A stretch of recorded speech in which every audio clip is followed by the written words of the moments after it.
Hello and welcome to the Battalion Marching Orders. I'm Richard Coffin and we're here with head coach and assistant GM, Ryan Oulahen. Ryan, welcome. Thanks for having me. Great, thanks for being here. And first of all, congratulations on the gold medal with the Helenska Gretzky Cup. How was that experience for you going there as an assistant coach? You know what? It was a fantastic experience. It was something that obviously when you get asked to do something like that, it's hard to say no. So first and foremost, I knew it was a really good opportunity, and going through it, just once again, just having the experience, being in Edmonton, being in front of the home crowd, we had a really good team, not just on the ice but also off the ice. A really good close group of kids that really came together, and it was a really good experience. I had done it before, but I would say that I got way more out of this time around than I did the previous time, just in terms of I think the coachability of the team and just having a little bit more input, a little bit more experience underneath my belt. I had just a ton of fun. Is it different going in as an assistant rather than the head coach? I mean, obviously the head coach is ultimately responsible, right? Yeah. So, but as an assistant, do you sort of focus on one area or one specific side of the game? Yeah, so my job there was to lead the power play, which is a different kind of side of it in terms of just narrowing in on one specific thing. When you're the head coach, you kind of have an overseeing eye of everything, but you don't necessarily get into the specifics of the one area. I've always had really good assistant coaches here where they can handle that. So now I'm deep diving sort of the power play and got to sharpen up my power play skills quite a bit. But then it's fun being the assistant coach sometimes. It's a little bit more, I don't want to say laid back, but you can have a bit of a different relationship with the players, get to know them a little bit more.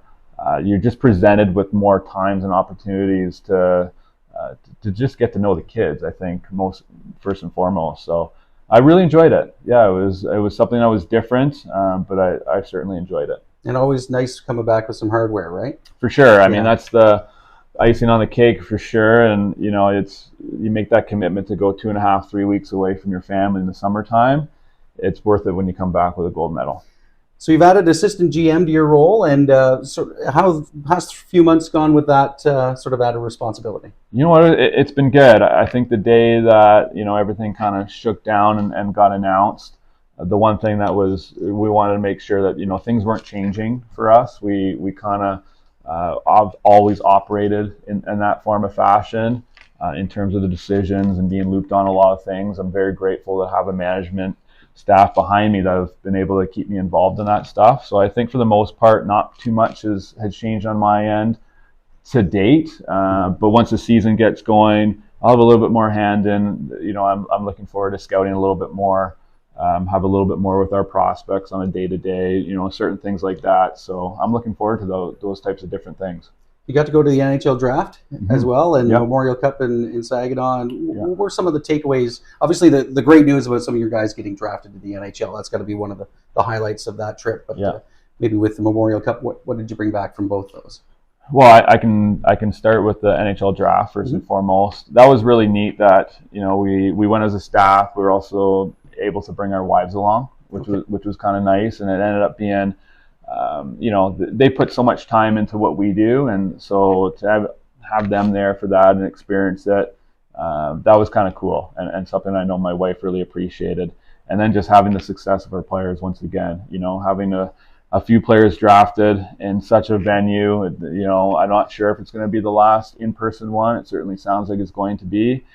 It was just nice to be there, and Vegas was a pretty cool spot. I'd never been before, but just to have that. And then the Memorial Cup, that was something that was, ended up being maybe one of the most memorable sort of long weekends for my family. I was able to bring my kids and get to see those events, and Adam and his family went as well. And the one thing that we said to each other was, okay, this is going to be the last time we go as, a spectator, because you just get to see what kind of a cool tournament that is. It's in the summer months, all the events that are surrounding it, the crowds, the fan base. Saginaw did a phenomenal job with it, and I think it just gives you that little bit of motivation to get to that level and to be a part of that tournament one day. So a little bit of a motivating factor there for me. That's great. How do you translate that to the players then? to get them to buy in, I guess, to the overall philosophy of, like, this is what I saw happening at the Memorial Cup, and this is what we can attain? Well, just continue to keep on building what we've been preaching. I don't think, I'm a big believer in little things at a time, and I call it habit building. You don't just change overnight. Like, you got to continue to build those habits. And, maybe kind of the success of our team the last couple of years is really going to pay dividends because it's the trickle down effect. So, guys that have experienced all those playoff games and all those things are now going to have that implanted in our group from day one and then trickle it down. So, like, a Ryder Carey coming in is in a completely different situation than when Liam Arnsby came in, in terms of all the veterans and all the people that to teach him early and often of, the type of habits and type of skill sets that you need to have. So I think that's what kind of translates into ultimately, a winning and championship team. Lots of NHL opportunities for players this year in terms of camps?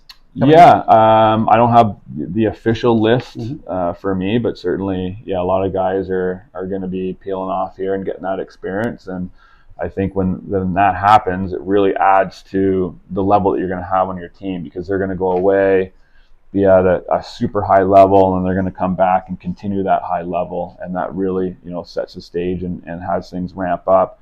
We have a few players that are going, it's not just their first go about at it too. There's some guys that are all going on their second, third camp. So, hopefully they're going to go and have success and maybe earn some money in their pocket too. Nice. I guess in terms of, filling gaps and holes that maybe you have in your roster moving forward to this season, what sort of areas are you looking at? Well, there's always, areas that guys are going to fight for ice time and have that internal competition. I think you kind of see when our team is all put together, there's going to be some younger pieces on the back end, just losing some of that. But we think we have a group coming in that can take on that load. Certainly there's some veterans back there that are ready for, some handled minutes right away, but there are some younger guys that are going to come in and have some opportunities to earn some extra minutes. Up front, a little bit more probably depth. We have more returning forwards than maybe some other years. So, there's a lot of guys that, again, maybe in the last couple of years with the type of teams that we've had have kind of been sitting on the outside looking in terms of who's going to be on the power play, the penalty kill, all those types of things. And the players know that they're going to be able to decide that kind of stuff. And I think that's the culture that we've created, and I think it's really healthy. But yeah, just, looking for guys to build chemistry. We've always liked our depth here in the last few years. I think it's going to be another one of those years where you rely on your depth and have guys all throughout your lineup that can play, and that's huge. One area, we saw in the playoffs, Mike McIver really got, stole the spotlight, right? He really shone in the playoffs. And is that a bonus for you going into this season in terms of goaltending? I think so. I think, when it happened right away and Mikey went in there, it was an added bonus to our team. It was, we have such high standards for Mikey, and, we've known the talent and but probably put in a situation that, that's tough on a young goaltender. And boy, did he rise to the occasion, So now you're a few months, away from that, removed from that. You're like, that was a blessing in disguise, because he's going to come in with tons of confidence. He's going to understand how to handle those emotions at a high level, those feelings that you'd have in elimination games, all those types of things. Like, you can't, I always say there's some things that you can buy and there's other things that you can't. You can't buy the experience. You actually have to live through it. You have to understand what you're feeling, what you're thinking. Being able to handle all that is a huge skill all on its own. So I think that's something that Mikey got to do there in that playoff run, and we're really excited for him. That sort of translates to the rest of the players too that were with the team last year and maybe the year before as well. And you've gone deep 3 years in a row to the Eastern Conference Final, and last year with the massive comeback against Oshawa to force Game 7. And as you mentioned the experience, you really can't buy that, and that really translates to the other players though too, right? Huge, and you can just imagine when you're down by a goal or 2 goals after a period or two, there's a lot of guys in our group that don't panic in those situations, and you can feel it on the bench as a coach. It's I think that culture, that sort of winning habits, the way that we've that can go a long way into hopefully how you start in the season. There's not a lot of teams that played to the Final Four. Well, I guess we're the only ones that have played the Final Four 3 years in a row. And the one thing that I keep saying to the group when they come back right away is, think about if we continue that compete level, that playoff type of, and you start it right away, you can have a leg up, because there's some teams that don't even know what that feels like.